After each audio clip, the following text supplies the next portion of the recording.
do any of you know that bloke called Usain Bolt? What does he do? Yeah, he's a fast runner. Fastest in the world, correct? He does 100 metres. Yep. So we've got a starting point and a finishing point 100 metres later on, and they time. Question to all of you. Do they use handheld stopwatches at the Olympic Games? Why?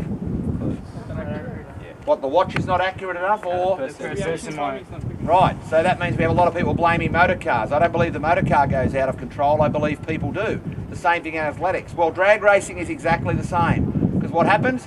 You are measured not over 100 metres, but you're measured from here over 400 metres, or in the old scale, a quarter of a mile. So you've got 400 metres. So you can see where the surface finishes, where the timing boards are, which comes up. The way it works, it's very simple. Competitor A comes in here, competitor B over there. Now on a Wednesday night, every Wednesday night at Sydney Dragway, you can come out here in your car. For a whole whopping $50, you can get to race your mates legally, responsibly, and in a safe, controlled environment. They have safety officers, they check the car out. The objective is to get from this point to the end point as fast as possible. Would it be pretty right to say that a driver's reaction time, how you respond when the lights come on, is pretty important? Same as in athletics. They give you a bit of a clue in athletics. They say, on your marks, set, go. Fire the gun and you take off. Does anyone know in athletics or even in swimming what happens if you jump the start? What happens if you go early? You're disqualified. Same thing happens in drag racing. We've got a whole series of lights that actually indicate when to go.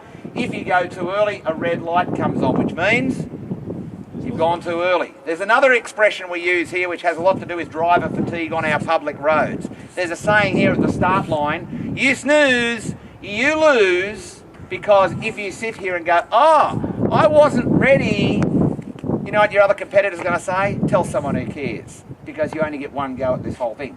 So what happens on a Wednesday night? You can actually come out through here, and what's good about it is you can't get busted for speeding. Now, just to tell you a very quick story, we know of a young person, I met him here a few weeks ago. He was out in the western suburbs driving his father's company car. He pulled up at a set of traffic lights. The lights are like the ones here. When the light turns green, what are you supposed to do then? Stand on the A pedal. Well, a car pulled up beside him, which he didn't know was an unmarked police vehicle. He looked across. He felt pretty cool. Yeah, the lights have gone green. Whammo, he's on the A pedal. It's Dad's car. Down Sunny Holt Road, Blacktown. It's a 60k limit. 125 kilometres an hour later, on come the flashing lights in the unmarked car. So he has been now charged with illegal street racing. Is everyone clear on that? Yeah. Does anyone know what happened to Daddy's company car? It got crushed. No, it got towed away. It got towed away to a compound. It goes on a 3-month holiday, so Dad is now without his car. How motivated do you reckon his dad was when he got home in a taxi saying, Dad, your car's gone for a 3-month holiday? Not real cool. The other thing is he lost his licence for 6 months and he copped a whopping fine. Doesn't it make the $50 that you can invest to do this in the legal place a pretty cheap investment? Agreed? You don't know if there's an unmarked police vehicle. Speed belongs here on the racetrack at Sydney Dragway, not on the public roads. This is the place to race, not the streets. Now, just to get... Hi, I'm Warren Luff, V8 supercar driver for Dick Johnson Racing and ambassador for the Drive to Survive program. I do my speeding on the racetrack where it's legal, not on the public roads.